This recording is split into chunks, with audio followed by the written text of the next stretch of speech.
One of the biggest surprises in all of science history came at the very end of the 20th century. For the prior 70 years, astronomers had strived to measure the expansion rate of the universe, hoping to discover what made up our universe and to determine its ultimate fate. But it turns out that the universe's expansion rate, which we measure as the Hubble constant, or more accurately, as the Hubble parameter, isn't accelerating or even increasing at all. It's actually dropping. The expanding universe is one of the most challenging concepts to wrap your head around, even for many experts in physics, astrophysics, and general relativity. Here's what is and isn't accelerating, and what's truly going on with the expansion rate. The first thing we need to understand is what exactly we're capable of measuring when it comes to the expanding universe. We can't actually measure this intrinsic property of space. All we can measure is what effects the expanding universe has on the light that we receive from distant objects. The light we observe has a specific intensity over a specific set of wavelengths, and our observatories and instruments can be optimized to perform spectroscopy, recording even slight differences in the amount of light we receive as a function of the wavelength we observe.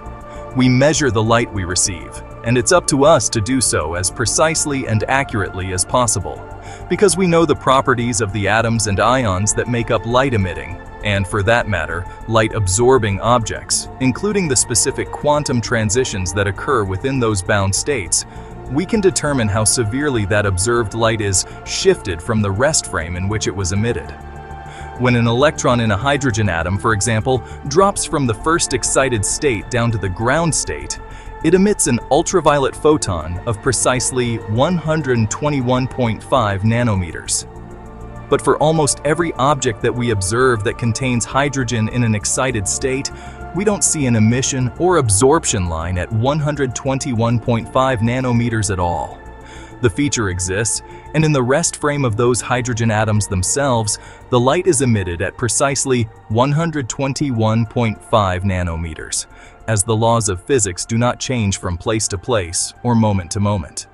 However, there are a number of effects that will alter the properties of the light that we observe from the atoms that initially emitted that light. They include thermal effects, as atoms at a finite temperature will be randomly moving omnidirectionally, causing the emission, or absorption, line to broaden based on the temperature of the atoms that make them up. Kinetic effects, such as the rotation of the host galaxy from which the light originates, which also causes the light-emitting or light-absorbing material to move, but from a distinct physical mechanism from thermal effects. Gravitational effects, such as blue shifting to shorter wavelengths when you fall into a gravitational potential well, when light enters our local group, galaxy, and solar system, and redshifting to longer wavelengths when you climb out of one. Peculiar velocity effects, which encode the motion of individual objects relative to the local standard of rest, and which must be factored in for both the emitting and observing locations, as they cause a Doppler shift that affects the light's observed wavelength. And the expansion of the universe, which stretches all wavelengths of light to be greater and greater for the entire time that light travels from its point of origin to its ultimate destination. For two objects that are near one another, the first four effects can be large relative to the fifth. However, for objects that are sufficiently well separated, the expansion of the universe becomes by far the dominant effect. When we measure the light from a very distant object, the observed redshift, and it's always a redshift and never a blue shift beyond a certain distance, is almost 100% due to the effects of the expansion of the universe. That's what we measure. The brightness of a distant object as a function of wavelength. We identify the wavelength at which certain atomic, molecular, and ionic transitions occur, and we use that to infer a redshift for a distant object. For objects that are more distant than a few hundred million light-years, we can justifiably chalk 100% of that redshift up to the effects of the expanding universe. Now, one way to look at the expanding universe is to consider that space itself expands, and the light that travels through it stretches in wavelength due to that expansion during the entirety of its journey. And hence, more distant objects travel for longer periods of time and have their light stretched by greater amounts. But another, equivalent way to conceive of it is as though the distant object is receding away from us at a certain speed. This is why sometimes you'll see astronomers talk about a distant galaxy's redshift, and other times you'll see them talk about a distant galaxy's recession velocity. The measurements are the same either way. It's just a matter of how you interpret the result. Either way, this is where the connection between what you measure, light of specific wavelengths, that reveals how much it's redshifted by relative to its emitted rest frame, and an inferred recession speed arises. If that same distant object you initially observed begins receding faster and faster over time, we'd say this object is accelerating away from us. If its redshift drops and it recedes more slowly over time, we'd say the object's recession is decelerating. For most of the 20th century, one of the major goals of the science of cosmology was to measure the rate at which objects accelerate or decelerate over time. From a practical perspective, this measurement is pretty much impossible. Humans have only been around for a short period of time on a cosmic scale, and it's really only been a little more than a century where we've had the capability to measure things like redshift with any sort of accuracy or precision.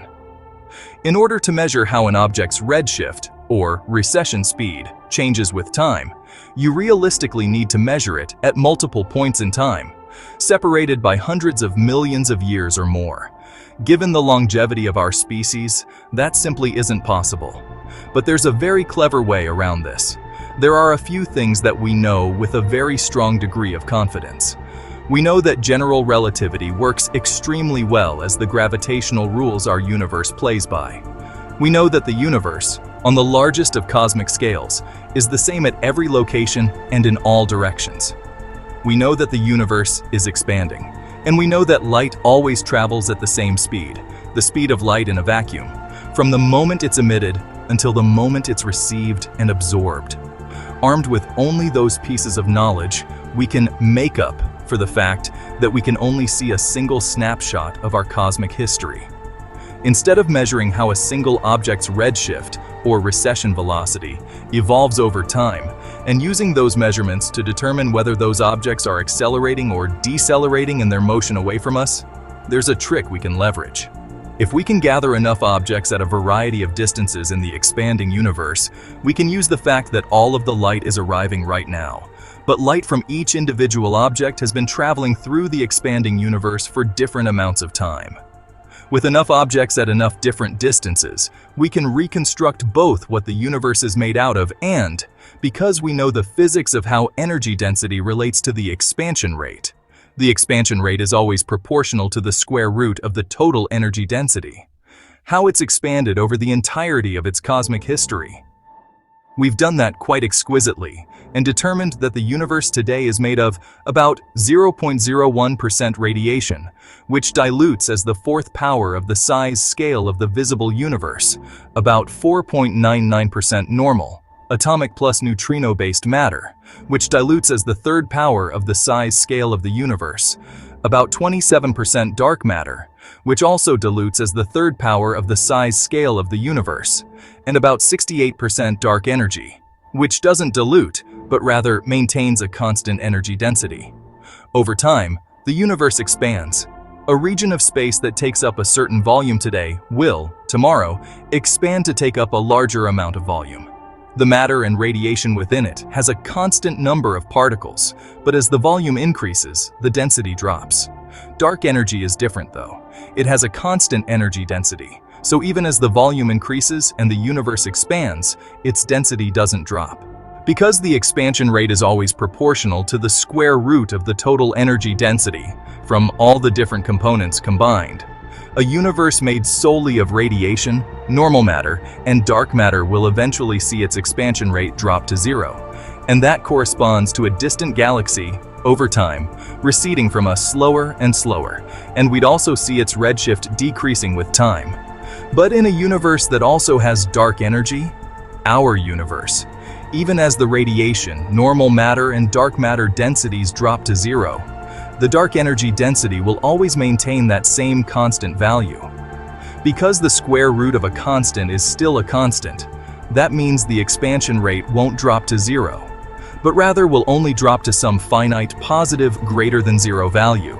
Today, we measure the expansion rate to be in the ballpark of 70 km per second per megaparsec, which means that for every megaparsec, about 3.26 million light-years of distance, an object at that distance recedes at an additional 70 km per second. In a universe with no dark energy, that expansion rate will someday drop all the way to zero. And if you were to measure any individual object over time, its recession speed would appear to slow.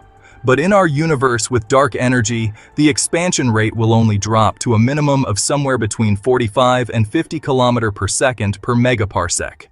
In other words, the expansion rate of the universe, even in a universe with dark energy, still always decreases with time. The expansion rate is not accelerating, it's actually shrinking. What's different is that it doesn't shrink and approach zero. It shrinks and approaches a finite, positive, non-zero minimum value.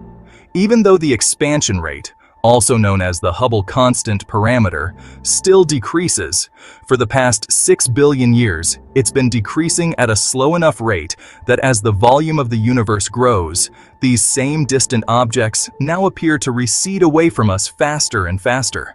They're now moving away from us in an accelerated fashion. The universe is expanding, the expansion rate is dropping, but it's not dropping to zero.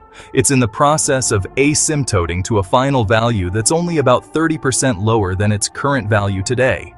However, each individual object that's receding from us will recede at faster and faster speeds as time goes on. Importantly, this implies that the recessional velocity of each galaxy is accelerating, but the expansion rate itself is not. It's decreasing. Thank you so much for coming this far with us. See you again in the next video. Until then, good night, and remember that your age, along with universe's age, both are decreasing.